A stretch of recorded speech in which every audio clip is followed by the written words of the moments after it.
أعوذ بالله السميع العليم من الشيطان الرجيم. بسم الله الرحمن الرحيم. الحمد لله رب العالمين وبه نستعين والصلاة والسلام على أشرف الأنبياء والمرسلين وعلى آله وصحبه أجمعين أما بعد. Alhamdulillah, bersyukur kita kehadrat Ilahi kerana izin dan limpah kurnianya dapat lagi kita diizinkan oleh Allah Subhanahu wa taala untuk kita sama-sama berada dalam majlis ilmu pada malam ini bersempena dengan program Perlis Mengaji Anjuran Jabatan Ahli Ehwal Agama Islam Perlis dengan kerjasama Majlis Agama Islam dan Adat Istiadat melalui Perlis yang telah pun dikuatkuasakan oleh Suara Sunnah Channel. Jadi tuan-tuan dan puan-puan sedang pendengar dirahmati oleh Allah Subhanahu wa taala sekalian. Alhamdulillah, kita panjatkan setinggi rasa syukur kita kerana program ini berjaya sampai ke akhirnya untuk siri yang pertama pada malam ini, memandangkan esok kita nak masuk siri yang kedua.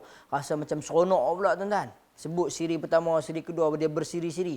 Tapi bukan kita nak kata sebenarnya seronok, tapi program ini diteruskan memandangkan tempoh kawalan pergerakan juga ditambah kepada kita rakyat Malaysia. Mudah-mudahan dengan tambahan ini dapatlah kita mengurangkan lagi rantaian penularan wabak COVID-19 ini. Mudah-mudahan kita semua dinaungi oleh rahmat Allah Subhanahu wa taala dan kita senantiasa berada dalam kasih sayang dan juga rahmat Allah Subhanahu wa taala, dan di samping itu kita dapatlah menambah sedikit ilmu berkaitan dengan ilmu agama, ilmu tauhid, ilmu akidah, ilmu berkaitan dengan fiqh, ilmu berkaitan dengan Al-Quran dan sebagainya. Dan tuan-tuan puan-puan sedang pendengar dirahmati oleh Allah Subhanahu wa taala sekalian, pada malam ni saya sambung kitab Syama'il lah. Saya ni pening sikit, kitab banyak sangat. Bukannya nak kata kitab banyak sangat tu teror, pasal tak tahu nak ajak apa. Jadi kebetulan pada malam ni kita ambil balik Syama'il, memandangkan pagi tadi kita dah bacakan kitab Al-Kabair, jadi kita tukarlah. Sehari tu kita bawa yang berbeza sikit. Tuan-tuan dan puan-puan sedang pendengar dirahmati oleh Allah Subhanahu wa taala sekalian. Pada malam ini kita akan membicarakan berkaitan dengan bab yang ketiga, iaitu bab ma jaa fi sya'ri Rasulullah sallallahu alaihi wasallam, yang membicarakan berkaitan dengan rambut baginda Nabi sallallahu alaihi wasallam. Tuan-tuan, kita belajar ni ada perkara yang kalau bab fizikal Nabi yang kita boleh tiru, kita cuba tirulah. Maksudnya kalau rambut, kalau kita nak tiru Nabi, kita cinta, kita nak tiru Nabi, mudah-mudahan Allah Subhanahu wa taala berikan ganjaran pahala kepada kita. Tapi kalau orang tu rambut dia memang kerinting habis, kerinting cik-cik macam dengan Maggi. Kita banyak panggil macam dengan Maggi. Kalau kita nak buat panjang tu, dia payahlah nak jadi macam Nabi. Sebab rambut macam Nabi ni dikatakan Nabi bukan rambut dia ja'ad. Ja'ad ni kerinting. Qatat, kerinting. Dia bukan. Rambut Nabi tak macam tu. Jadi tuan-tuan, ada perkara yang mungkin kita boleh tiru, ada perkara yang sukar untuk kita tiru. Jadi kerana itulah kita nak mempelajari kitab Syama'il ini. Kerana apa tuan-tuan? Saya merasakan kitab ini penting. Kerana kadang-kadang ada orang kita tak mau yang sewenang-wenangnya dia mendakwa. Baru ni kita tengok ada orang yang dia mendakwa bahawasanya dia bermimpi berjumpa dengan Nabi SAW, dan pada mimpi dia itu dia kata, aku berjumpa dengan Nabi SAW. Dia datang dengan penuh putih, janggutnya yang panjang putih. Out, tak payah dengar sambung orang lain. Walaupun Nabi SAW ada menyebutkan berkaitan dengan man ra'ani fil manam faqad ra'ani. Hadis sahih. Siapa yang melihat aku, bahkan di dalam kitab Syama'il ini, bab yang terakhir disusun oleh Imam At-Tirmizi. Dia kata siapa yang melihat aku pada waktu mimpi dia, memang dia melihat aku. Tapi tuan-tuan, saya nak bagi tahu, kalaulah kita ni tak apa nak bagus, atau memang satu ulama itu bagus, dia kata dia melihat Nabi SAW berpakaian serba hitam. Nampak? Contoh. Serban hitam. Ada tak? Ada. Nanti kita akan tengok serba hitam. Dia kata rambutnya hitam. Rambut Nabi cantik. Kan? Rambut Nabi panjang sampai ke pungkok. Keluar. Sebab tidak ada dalam riwayat satu pun menceritakan rambut Nabi panjang. Tiba-tiba ada satu orang yang mendakwa dia berjumpa dengan Nabi. Dia mungkin satu orang yang soleh, dia mungkin abid, dia dan sebagainya. Tak apa, kita tak nafi benda tu. Itu hubungan dia dengan Allah Subhanahu wa taala. Tetapi pertikaian berlaku apabila dia kata dia mimpi berjumpa dengan Nabi, janggut Nabi berwarna putih. Kerana janggut Nabi SAW hanya dikatakan dalam riwayat Anas, dikatakan dalam riwayat beberapa orang sahabat lagi yang kita baca sebelum ni, hanya ada lebih kurang 20 helai rambut dan juga janggut yang berwarna putih. 20 helai ya tuan-tuan. Adakah kita nampak terus putih tu? Jadi sama sekali tidak. Jadi kerana itu saya merasakan penting untuk kita mempelajari kitab ni. Walaupun kita cinta kepada Nabi, walaupun kita buat sunnah Nabi SAW, kita risau yang kita mimpi tu, kita beranggapan ianya Nabi, sedangkan dia bukan Nabi SAW.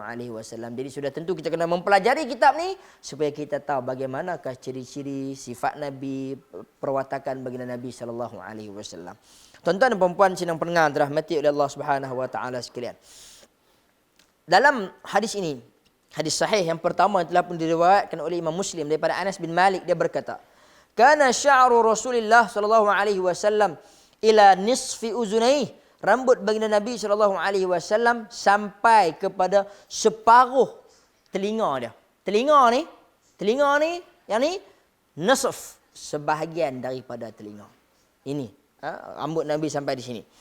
Dalam hadis daripada Sayyidatina Aisyah radhiyallahu anha, "Kuntu aghtasilu ana wa Rasulullah sallallahu alaihi wasallam min ina'in wahidin wa kana lahu sya'run fawqa al-jummah duna al-wafrah."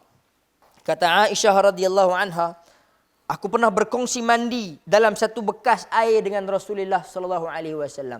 Tuan-tuan, hadis ni juga ulama banyak menyatakan, antaranya banyaklah kalau saya nak sebut.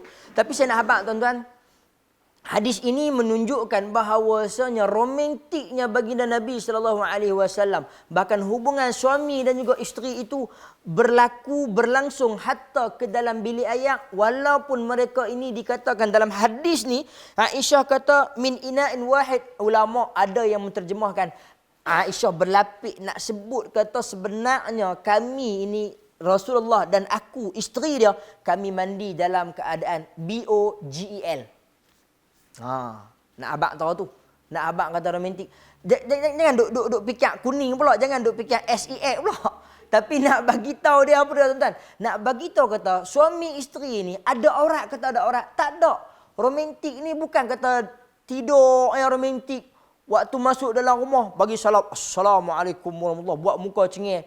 Bini dia tanya, abang nak makan apa? Chicken chop. Astaghfirullahalazim, bid'ah zaman Nabi. Tak ada. Bukan suruh hamba tu. Buat cengeng tak ketahuan. Dia straight. Tapi bila mai nak tidur, bila mai Khamis malam Jumaat, Melayu punya style yang sunnah dia kata tu, dia belai bini dia. Tidak. Nabi SAW sepanjang masa romantik dengan isteri dia.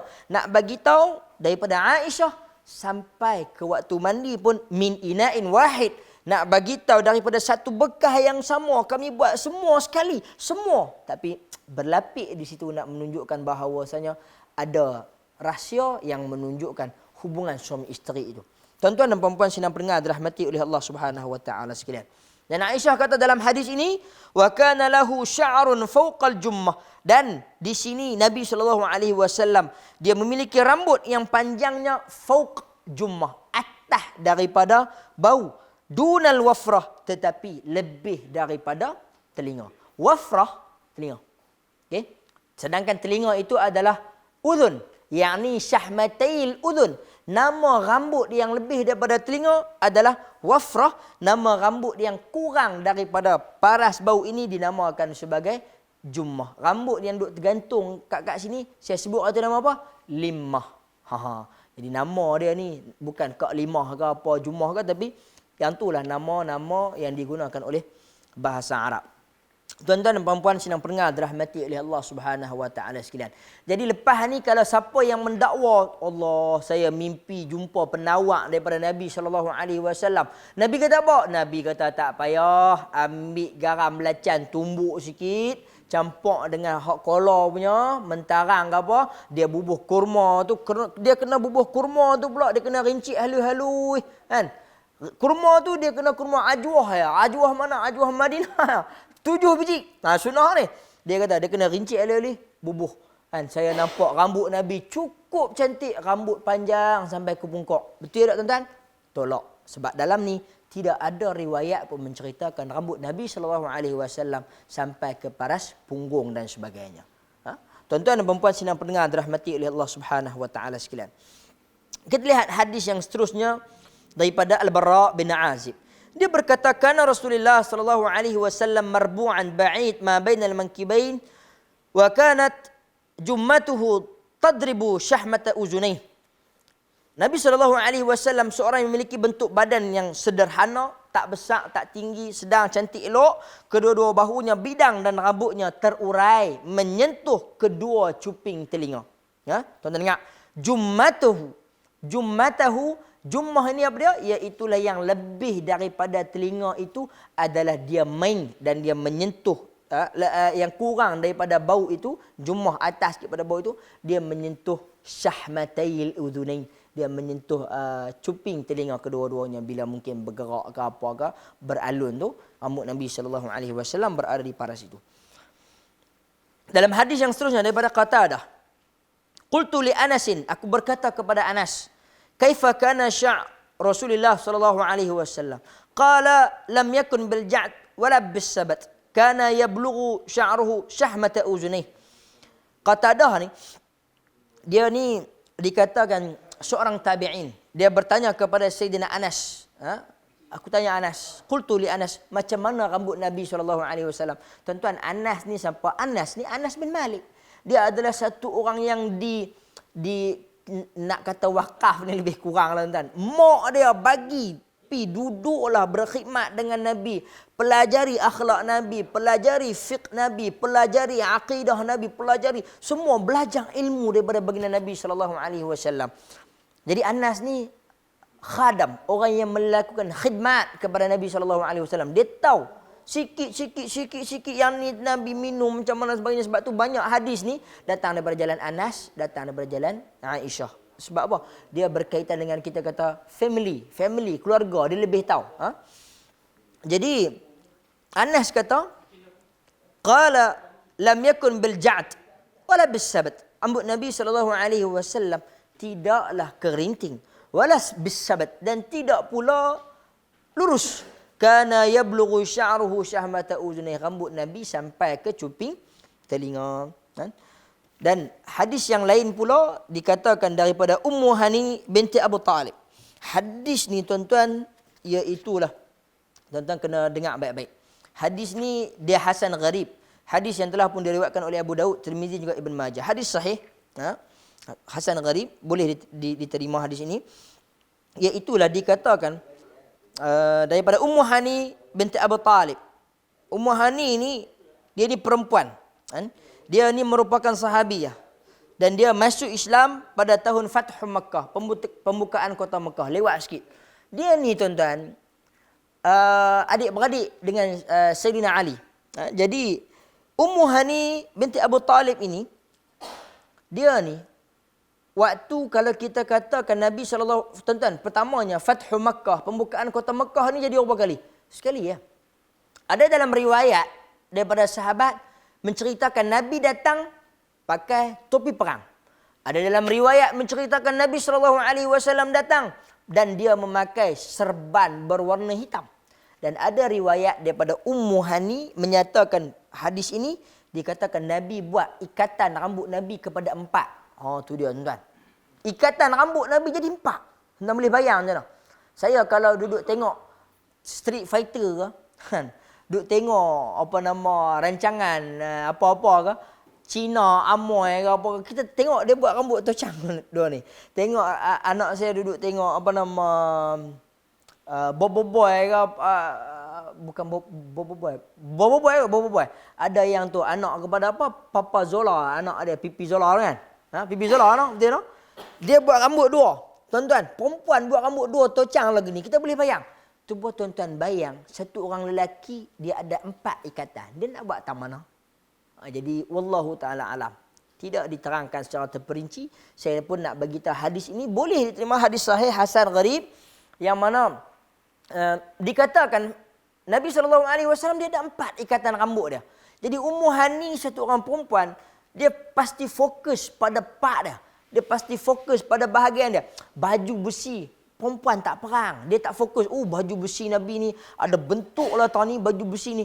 Dia tak fokus. Tapi dia nak fokus kepada apa? Kepada sifat perempuan dia yang mungkin aku boleh tiru. Jadi yang dia fokus adalah pada ikatan tocang rambut Nabi ni ada 4. Bahkan Nabi pernah pesan kepada Ummu Atiyah untuk memandikan jenazah anak baginda Nabi SAW Zainab. Nabi pesan dekat Ummu Atiyah, buat ikatan rambut anak aku bagi jadi 3. Yang ni tuan-tuan, menjadi sunnah kepada kita, walaupun mak kita tak pernah ikat rambut, walaupun mak kita rambut sedang-sedang pendek, kalau kita buat yang ni, sunnah tak tuan-tuan? Sunnah kerana apa? Kerana Nabi perintahkan Ummu Atiyah untuk buat kepada anak dia. Walaupun Ummu Atiyah pernah buat ke, Ummu Atiyah tak pernah buat ke, Zainab waktu hidup tak pernah buat ke apakah? Ianya menurut perintah Nabi SAW, pasti ada pahala dia, pasti ada ganjaran dia di sisi Allah Subhanahu wa taala. Kerana disebutkan laqad kana fi Rasulillah uswatun hasanah. Sesungguhnya ada pada baginda Nabi SAW itu satu suri teladan yang baik untuk kamu ikuti. Jadi tuan-tuan, kadang-kadang benda yang penting daripada Nabi ni, no need to ask. Tak payah duk kalut nak tanya. Ikut. Kan? Ikut. Sayyidina Umar Al-Khattab, dia cium Hajarul Aswad. Adakah dia tanya? Dia tak tanya. Bahkan dia sebut, innaka hajar la tanfa' wa la tudar. Sesungguhnya kamu Hajarul Aswad adalah satu kutul batu, tak memberi manfaat dan tak memberi kemudaratan. Tetapi hanya sahaja aku melihat Nabi SAW mencium kamu, aku cium. Kalau bahasa perlis ni saya tambah Sayyidina Umar, dia tak kata. Saya kata kalaulah aku tak nampak Nabi cium, aku pun tak kebulak nak cium. Tu saya tambah. Tuan-tuan, jadi Sayyidina Umar dia tak tanya banyak. Nabi buat, dia buat, menunjukkan dia buat itu kerana cintanya, kerana dia tahu mesti ada sebab yang disukai oleh Allah Subhanahu wa taala. Jadi tuan-tuan, kita kalau nak buat, kita boleh buat. Dapat pahala tak? Masya Allah, dapat pahala. Sebab apa? Saya mencintai Nabi, saya nak buat 4 ikatan. Tapi janganlah duk pergi buat rambut 4 ikatan tu duk main ke pejabat. Main ke jaib, dia buat ikatan lagu tu. Saya pula kena marah dengan pengarah. Pasal apa? Dia kata, Ustaz Syafiq sebut dalam daurah perlis mengaji sebagainya, doktor marah. Pasal apa? Pasal sebab di pejabat, dia ada undang-undang pejabat pula. Dia nak kena ikut. Nabi dia pakai slipper, dia pakai capal. Kita kalau main ke pejabat, pakai slipper, pakai capal, pejabat ada undang-undang dia, kena pakai kasut bertutup dan sebagainya. Itu contoh, tuan-tuan. Baik. Jadi, apa yang saya nak sebutkan di sini, iaitulah daripada Ummu Hani. Qadima Rasulullah sallallahu alaihi wasallam Makkah qadmatan wa lahu 4 ghadair. Dan Nabi sallallahu alaihi wasallam pernah sampai ke Makkah. Kan? Penaklukan kota Makkah ketika itu, dan Nabi sallallahu alaihi wasallam dengan rambutnya yang diikat kepada 4 ikatan. Tuan-tuan, kalaulah tuan-tuan rasa malu, habis-habis sangat balik suruh bini tengok buat rambut 4 ikatan, jadi lagu mana? Tangkap, simpanlah handset. Simpan 2-3 hari, lepas tu buang. Handset lu pun jangan simpan gemak pelik-pelik, risau kot orang. Jadi tak ketahuan hala. Tuan-tuan? Baik. Kita lihat hadis yang seterusnya. Juga daripada Anas bin Malik. Dia berkata, anna sya'ra Rasulullah sallallahu alaihi wasallam kana ila ansaf uzunih. Hadis yang lebih kurang sama macam tadi. Dikatakan oleh Sayyidina Anas, rambut Nabi ni sampai kepada separuh telinga. Baik. Dan seterusnya daripada Ibn Abbas radhiyallahu an, saya nak bacakan hadis yang kedua terakhir berkaitan dengan rambut Nabi sebelum kita masuk pada bab yang seterusnya, iaitulah Nabi sikat rambut. Okey.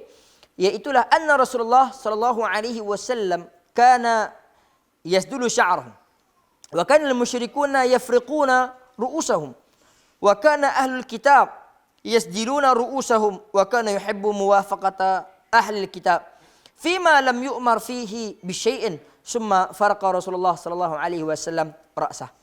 Iaitulah tuan-tuan, kita tengok di sini disebutkan sedikit ciri-ciri Nabi ni, dia suka kepada siapa? Bukan suka kepada siapa dia cinta, tapi dia suka untuk lebih mendekatkan diri dia kepada individu itulah, sekiranya tidak ada keterangan.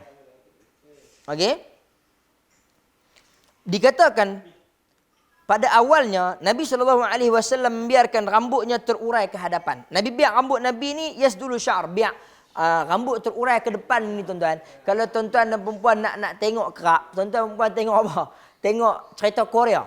Cerita Korea ni rambut kalau turun mai ke depan ni habis mahal. Rambut tutup dai ni cukup handsome. Yang tu pok-pok Korea. Pok-pok K-pop ni, kan. Jadi Nabi biar rambutnya terurai sampai ke dahi. Wa kana al-musyrikuna yafriqun ru'usahum. Iaitulah dikatakan orang musyrikin ni dia tak belah. Kan? Dia tak belah rambut dia. Dia tak belah rambut dia. Maafkan saya. Dan orang musyrikin ni dia pula mengikat rambut dia menjadi dua. Dia belah. Orang musyrikin yang belah. Yafriqun. Dia membelah rambut dia ke kiri dan ke kanan. Rambut. Mak bunga pula orang kata kan. Dia belah tengah rambut ni. Okey. Dia belah rambut dia gitu. Dan Nabi SAW dia biar rambut dia turun mai ke depan. Pasal apa dia biar rambut dia turun mai ke depan? Sebab dia suka untuk nak mendekatkan diri dia kepada ahli kitab. Ahli kitab dia biar rambut dia turun mai ke depan. Sedangkan orang kafir, orang musyrikin, dia sikat rambut dia belah tengah. Kan? Kata ketika itu, Nabi ni sampai kepada benda ni, Nabi tak mau nak samakan diri dengan orang musyrikin. Nabi nak samakan diri dia dengan ahli kitab. Adakah Nabi nak belajar dengan ahli kitab? Tidak, kerana perkara itu tidak ada larangan, tidak ada suruhan. Allah tak kata apa. Jadi Nabi tak ada perintah ni, Nabi pun tak apalah aku biar diri aku dekat dengan ahli kitab. Bukan dia nak meniru, cantik, smart, bagus, kita kena tiru ahli kitab. Tidak. Tapi dia lebih kata apa? Waktu itu tidak ada sebarang suruhan, tidak ada sebarang larangan. Maka Nabi SAW dia biarkan diri dia untuk lebih terarah kepada ahli kitab. Maka itu yang saya nak beritahu dekat tuan-tuan. Wa kana yuhibbu muwafaqata ahli kitab fima lam yu'mar fihi bi syai'. Summa kemudian barulah Nabi SAW ada perintah untuk menginaikan rambut Nabi SAW, mewarnakan rambut Nabi SAW.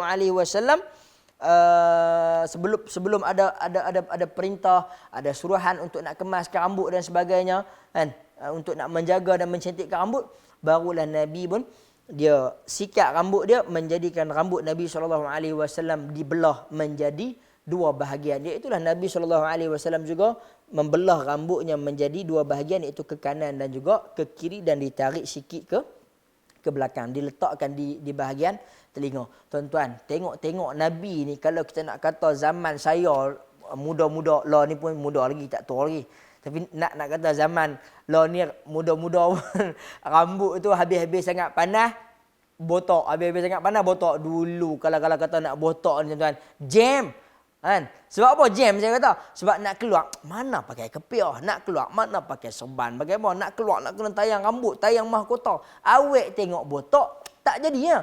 Jadi Nabi ni kalau kita kata dari segi rambut, boleh tahan kita kata mak bunga, ya Allah. Rambut cantik. Rambut di belah tengah sampai ke paha-paha bau ni, Allahu Akbar, dengan rupanya yang tampan. Badannya kita cerita sebelum ni syada, kulit putih elok ni. Tuan-tuan tak payah duk kalut tengok K-pop, memang cantik lagi Nabi SAW. Kita yang tu kita kena beriman dulu kepada Allah Subhanahu Wa Taala, kepada Nabi SAW. Baik tuan-tuan dan puan-puan, hadirin-hadirat dimuliakan oleh Allah Subhanahu Wa Taala sekalian. Dan bahagian yang terakhir, hadis yang terakhir untuk bab ini, iaitu daripada Ummu Hani, dia berkata, ra'aitu Rasulullah sallallahu alaihi wasallam za safair arba'. Aku melihat Nabi sallallahu alaihi wasallam rambutnya yang diikat kepada 4. Hadisnya macam yang tadi jugalah. Jadi kita boleh kata itu adalah antara ciri-ciri rambut Nabi yang mungkin Nabi pernah juga Nabi ikat, yang pernah juga Nabi biar mai terurai ke hadapan, yang pernah juga Nabi sikat mai ke belakang, dan selalunya Nabi akan rapikan rambutnya, disikat menjadi dua belah dan dibiarkan ke belakang, dan ianya adalah antara telinga, antara tengkok, dan juga berada sedikit daripada atas paras bahu. Tuan-tuan dan puan-puan sidang pendengar dirahmati oleh Allah Subhanahu Wa Taala sekalian.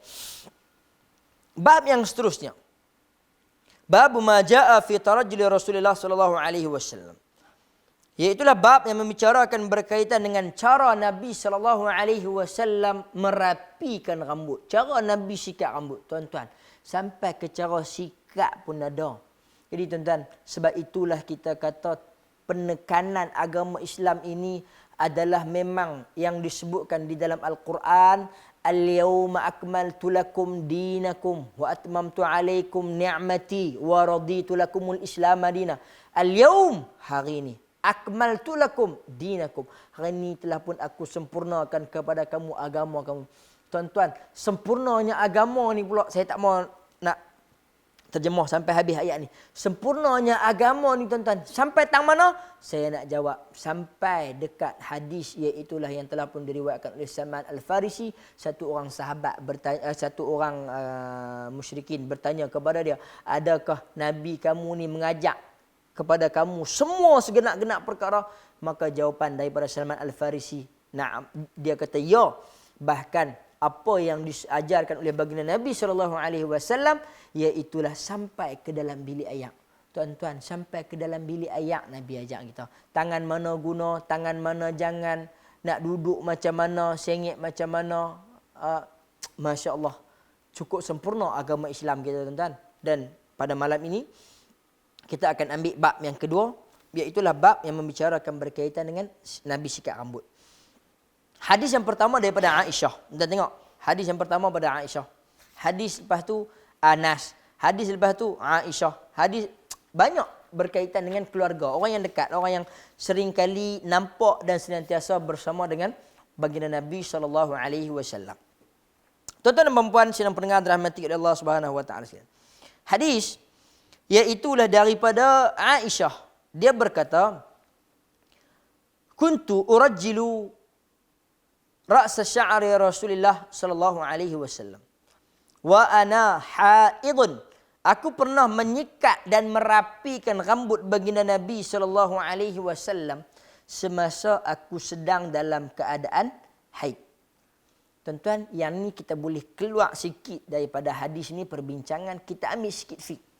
Iaitulah apa yang kita nak bagi tahu, sebenarnya satu orang yang dia berada dalam keadaan haid, dalam keadaan period, dalam keadaan junub, berhadas besar, maka dia ni sebenarnya bukanlah menjadi penghalang untuk dia disentuh oleh suami dia, untuk dia menyentuh anak dia, untuk dia nak masak nasi, kemudian dia nak suap masuk ke dalam mulut anak dia, tiba-tiba suami dia tahu, astaghfirullahalazim, yang pergi masak nasi pasal apa? Sayanglah dalam keadaan period, kotor, najis, kan? Jangan duk masak nasi. Tuan-tuan, yang najis itu dalam hadis yang lain, Nabi SAW perintahkan Aisyah untuk masuk segera ke dalam masjid, bantu dia.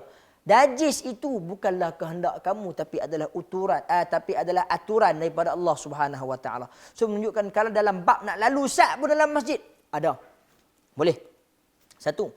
Dan saya nak bagi tahu juga kat tuan-tuan, yang saya kata tadi kita nak keluar sikit daripada perbincangan kita, iaitulah ada hadis yang membicarakan berkaitan dengan Sayyidatina Aisyah, kuntu ashrabul ma' fa atanawaluhu Nabi sallallahu alaihi wasallam wa ana haidun.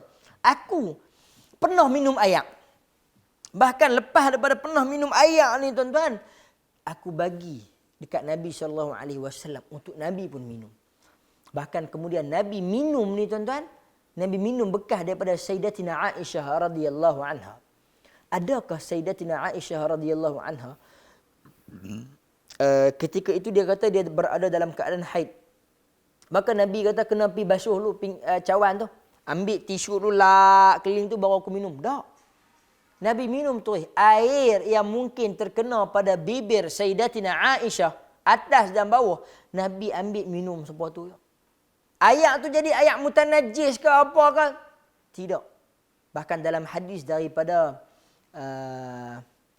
Abu Hurairah, satu hari dia berjumpa dengan Nabi SAW. Dia dalam keadaan junub. Kemudian dia nampak Nabi, kemudian dia pergi ke lain dan sebagainya. Nabi tanya dia, mana pergi Abu Hurairah ni? Tiba-tiba tak ada.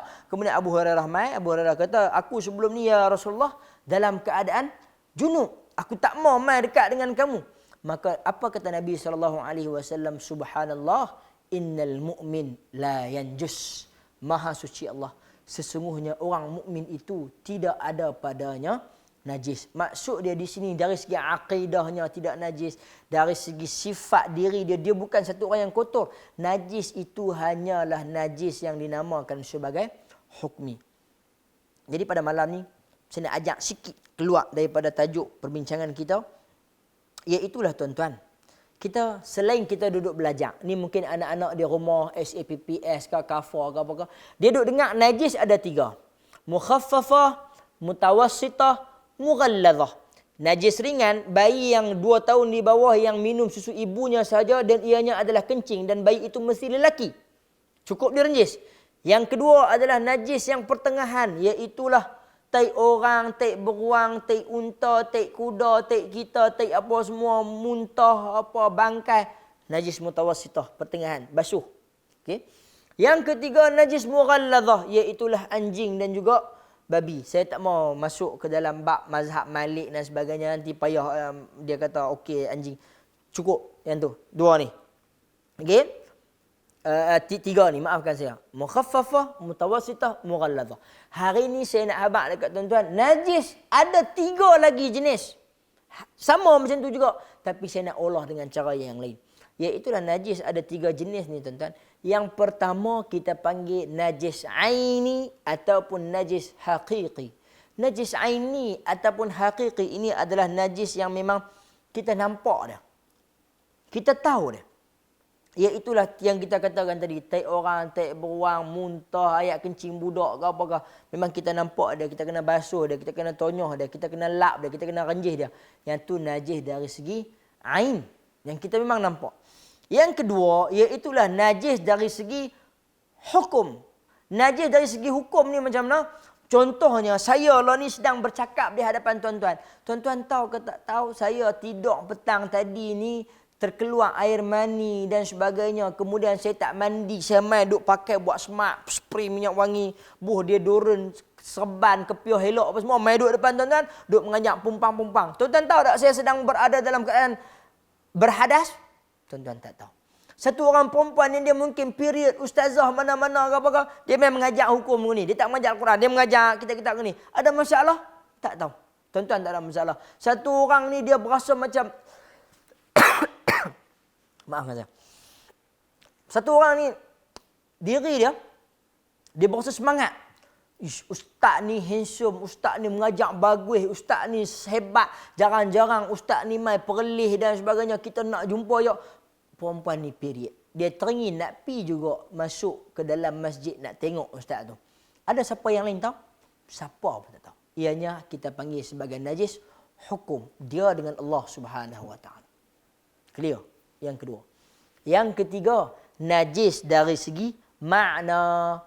Yang mana disebutkan oleh Allah Subhanahu Wa Taala, innamal musyrikuna najasun. Sesungguhnya orang musyrikin itu adalah najis. Tuan-tuan, kita ada wudu. Kita ada wudu, kita salam dengan orang musyrikin.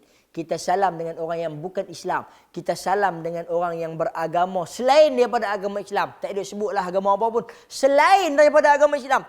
Kita salam dengan dia. Kan? Batal ke ayat sembahyang kita? Tak batal. Kerana perkara membatalkan wudu adalah perkara yang lain. Duduk dan tidur dan tidak tetap pada punggung. Ma yakhruj minas sabilain, apa yang keluar daripada 2 jalan. Kemudiannya gila, pengsan, perkara-perkara yang sedemikian yang menyebabkan terbatalnya wudu baru ada. Maka apabila kita bersentuhan dengan orang yang bukan Islam, batal wudu ke? Tidak. Tetapi dalam Al-Quran ada sebut innamal musyrikuna najasun. Sesungguhnya orang musyrikin itu adalah najis. Walaupun dia najis, dia masuk dalam masjid, boleh ke tak boleh? Boleh. Nak kena samak ke apa ke? Tak perlu samak. Kami buat program di masjid Terapung, panggil orang-orang yang bukan Islam masuk untuk dia nak lihat di dalam masjid, dia nak tahu kecantikan masjid, dia nak tahu apa fungsi mimbar, dia nak tahu kubah ni apa, dia tengok dekat masjid Al-Husain, masjid Terapung tu, rukun Islam, rukun iman, 6 pillar, 5 pillar, oh rukun-rukun ni dia tengok, oh baru dia tahu. Kalau kita tak tahu, kalau kita tak habaq, dia takkan tahu. Jadi kita bawa dia. Kita main terang. Kebetulan dekat masjid Terapung tuan-tuan ada kotak depan tu, Ustaz Najri duduk depan tu. Kan? Jadi dia minta nak tengok ada apa dalam tu. Kok ada patung ke, kok ada apa ke. Sebab dia berkata ni duk sembah sujud dekat apa ni? Tak, dia kata yang ni dalam ni ada Quran. Oh, kebetulan. Sebab masjid lain tak ada. Masjid kampung ada. Depan tu seketui kan. Macam lebih kurang bentuk meja yang saya tengah bercakap dengan tuan ni. Jadi apa yang saya nak bagi tahu tuan-tuan? Iaitulah najis itu dinamakan sebagai najis makna. Fajtanibul awsan wajtanibu qauladz dzur. Allah Subhanahu wa taala kata, jauhkanlah diri kamu daripada awsan, berhala. Kerana ianya disebutkan pada akhir ayat itu, iaitulah apa? Fa innahu rijs, sesungguhnya ianya adalah najis. Tuan-tuan, kita ada wuduk, kita pegang berhala. Adakah ianya membatalkan wuduk kita? Tak. Hatta tuan-tuan, kalau kita pegang anjing dan juga babi sekalipun, oh ni babi tu tekan sikit, minta maaf. Kita pegang najis kedua sekali itu pun, dua-dua tu, adakah ia membatalkan wuduk? Sama sekali tak batal wuduk. Tetapi dalam bab untuk nak bertayamum, ya, kita nak kena ambil tayamum sikit. Kalau pegang khinzir ni, kalau pegang babi ni, cumanya adakah wuduk kita terbatas sehingga kita perlu ambil basuh tangan, muka yang lain? Tak perlu, wuduk tak batal. Tetapi ianya najis tak? Ianya najis. Tetapi untuk rijsa minal awsan, najis daripada bentuk berhala ni, tuan-tuan, maaflah sebut, kadang-kadang mungkin ada masjid yang tidak dijaga oleh siaknya, tidak dijaga oleh tukang kebun, tukang penjaga kawasan dan sebagainya. Masjid tu jauh lebih kotor, berdebu, berhabuk daripada berhala-berhala, tok-kong, tok pekong dan sebagainya yang daripada orang-orang musyrikin yang mungkin digilap dan sebagainya. Jauh lebih bersih. Tetapi maksud di sini adalah nak beritahu maknanya adalah bahawasanya akidah mereka, sembahan mereka menyengutukan Allah Subhanahu wa taala itu adalah najis. Jadi najis ada 3 jenis. Yang pertama aini, yang kita memang nampak dengan mata kita, yang memang kita tahu. Yang kedua hukmi, kita tak tahu, cukup individu itu dengan Allah Subhanahu wa taala. Yang ketiga dari segi makna sahaja, berhala, apa nama kita tadi, orang-orang musyrikin, orang yang bukan Islam, mereka itu najis dari segi akidah dan sebagainya. Mudah-mudahan kita ambil faham daripada apa yang saya terangkan ini. Maka Sayyidatina Aisyah, dia nak bagi tahu bukan penghalang untuk dia bersama dengan baginda Nabi SAW, untuk dia nak pegang rambut Nabi, untuk dia nak sikat Nabi, untuk Nabi nak cium dia dan sebagainya ke apakah, tidak menjadi penghalang. Walaupun Nabi dalam keadaan yang berwuduk dan sebagainya, tidaklah menjadi penghalang. Walaupun Aisyah dalam keadaan haid, untuk bersentuhan, untuk nak tolong dan sebagainya. Tuan-tuan dan puan-puan sidang pendengar dirahmati oleh Allah Subhanahu wa taala sekalian. Kita sambung sikit lagi, iaitulah hadis daripada Ummul Mukminin Aisyah radhiyallahu anha, in kana Rasulullah sallallahu alaihi wasallam la yuhibbu tayammun fi tuhurihi idza tatahhara wa fi tarajjulihi idza tarajjala wa fi inti'alihi tana'ulihi idza inta'ala. Dikatakan dalam hadis riwayat Imam Al-Bukhari juga Muslim, Aisyah kata cara Nabi SAW ini, dia memang suka memulakan sesuatu itu dengan anggota yang berada di sebelah kanan. Hatta memulakan untuk nak bersuci, Nabi akan basuh yang sebelah kanan. Hatta dalam nak menyikat rambut, Nabi akan sikat rambut, tarik mai hak belah kanan dulu. Dan kemudian nak pakai kasut pun, Nabi akan pakai kasut yang sebelah kanan dulu. Bahkan kalau nak buka sesuatu, nak buka baju, nak buka kasut dan sebagainya, Nabi akan buka yang di sebelah kiri dulu. Yang ni nak beritahu dari segi perbuatan yang umum. Tapi dari segi nak masuk bilik air, masuk apa dulu tuan-tuan? Masuk kaki kiri dulu lah. Kan? Keluar kaki kanan dulu. Tapi kita nak bagi tahu daripada Sayyidatina Aisyah, dia kata dalam bab sikat rambut pun Nabi ada style. Nabi ada format dia, iaitulah format Nabi SAW. Nabi akan sikat dan perapikan rambut dia di sebelah kanan dulu. Tuan-tuan, cukup cantik. Jadi tuan-tuan, kita pegang sikat, main tonyoh ya. Dapat pahala tak? Dapat pahala sebab untuk kecantikan. Tetapi kalau kita pegang sikat, kita nak mencantikkan diri kita, kan? Kita tengok cermin, baca doa kepada Allah Subhanahu wa taala, ya Allah, seperti mana engkau elokkan penciptaan aku ini, engkau elokkanlah akhlak aku juga. Kita pegang, kita baca doa tu, kita ambil sikat, kita sikat. Sikat belah mana? Belah kanan dulu. Orang tanya, pasal apa yang cik ni saya duk tengok sikat belah kanan dulu? Saya mencintai Nabi SAW. Sunnah tu dia habis meletup. Nak bagi tahu kata sampai ke sikat rambut pun sedetail-detailnya dia nak tiru baginda Nabi SAW. Tuan-tuan, ini ada nilai tambah di sisi Allah Subhanahu wa taala kita sebagai seorang Muslim dan juga mukmin kerana kita cinta kepada Nabi SAW. Dan hadis seterusnya daripada Abdullah bin Mughaffal, naha Rasulullah SAW anit tarajjul illa ghibban. Nabi SAW dalam hadis ni yang sahih juga melarang kita untuk menyikat rambut kecuali sekali sekala. Maksud dia, janganlah bila dah duk dengar hadis ni yang saya cerita pada malam ni, jaga rambut, sikat rambut, dia tak pergi ke mana. Jaga rambut sedia. Kan? Lepas pakai kepiah ni, angkat sikit masuk dalam pejabat, turun daripada motor saya daripada rumah, nak main ke pejabat pakai helmet. Buang helmet tu, dia masuk dalam pejabat tu, pergi tengok cermin dulu, bubuh balik minyak, bagi belepak dan sebagainya, sikat rambut, elok bagi cantik kan. 15 minit. Surat tak ada nak buat, sign pun tak sign, kerja tak ada nak type dan sebagainya. Duk habis masa tu. Yang ni maksud Nabi SAW, illa ghibban, melainkan tak selalu. Maksud dia apa? Jaga tu jagalah, tapi jangan sampai over. Kita terlalu jaga rambut. Faham hadis ni Nabi jaga rambut, kita over jaga sampai masa lain tergendala. Yang tu tak mau. Maksud baginda Nabi SAW. Dan dalam hadis yang lain disebutkan, anna Nabi SAW kana yatarajjalu ghibban. Sesungguhnya Nabi SAW menyisir rambutnya sekali sekala. Maksud dia, menyisir rambut ni adalah satu perbuatan yang dituntut kerana ianya adalah perbuatan untuk kita cantik, untuk kita nampak kemas. Tetapi janganlah sampai menjadikan sifat kita seorang lelaki seperti mana seorang perempuan yang sifatnya lebih suka berhias, duduk dan rambut, duduk tengok sedia sampai nak kena bagi nampak lain. Ada lain hak belah kanan tu langgak sikit mai belah kiri sebab angin tiup, dia ambil balik, dia bubuh balik, dia ambil balik, tekan gel buah atas jari, tarik bagi lekat kerah balik. Tu dia sampai tahu tu. Jadi kita tak mau. Orang ni dia terlalu menjaga sebegitu sehingga menampakkan diri dia ni macam seorang perempuan yang mungkin sifat dia untuk nak menjaga kecantikan tu lebih lagi. Tuan-tuan dan puan-puan sidang pendengar dirahmati oleh Allah Subhanahu Wa Taala sekalian.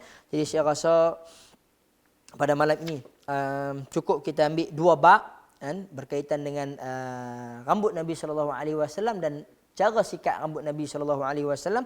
Dan insya-Allah pada bab-bab yang nanti sekiranya kita ada masa dan seterusnya, kita akan sambung lagi berkaitan dengan uban Nabi SAW, dan ini juga ada pasal janggut Nabi, dan berkemungkinan kita akan terang bagaimanakah janggut Nabi yang ada uban sikit tu, dan kita nak menolak orang yang dia kata individu dia berjumpa dengan Nabi SAW dalam mimpi, dia janggutnya putih panjang. Maka kita nak bagi tahu rambut Nabi tak putih, tuan-tuan. Janggut Nabi tak putih, tapi hitam kebanyakannya. Kalau kata ada putih pun seperti yang kita riwayatkan sebelum ni, kita bacakan sebelum ni, iaitu dah tak sampai pun 20 helai. Jadi saya rasa mudah-mudahan apa yang baik itu tuan-tuan ambil lah. Yang baik, yang salah dan silap terkesannya bahasa penyampaian saya itu saya mohon ampun dan maaf. Aqulu qauli hadza wa astaghfirullahal azim li wa lakum. Wabillahi taufiq wal hidayah. Assalamualaikum warahmatullahi wabarakatuh. Akhir kata daripada saya, duduk rumah, stay at home, hapuskan COVID-19, thank you frontliner dan hashtag Perlis Mengaji. Dan insya-Allah kita akan sambung pada keesokan harinya bagi tempoh kawalan pergerakan dan juga Perlis Mengaji sesi yang kedua. Wabillahi taufiq wal hidayah. Assalamualaikum warahmatullahi wabarakatuh.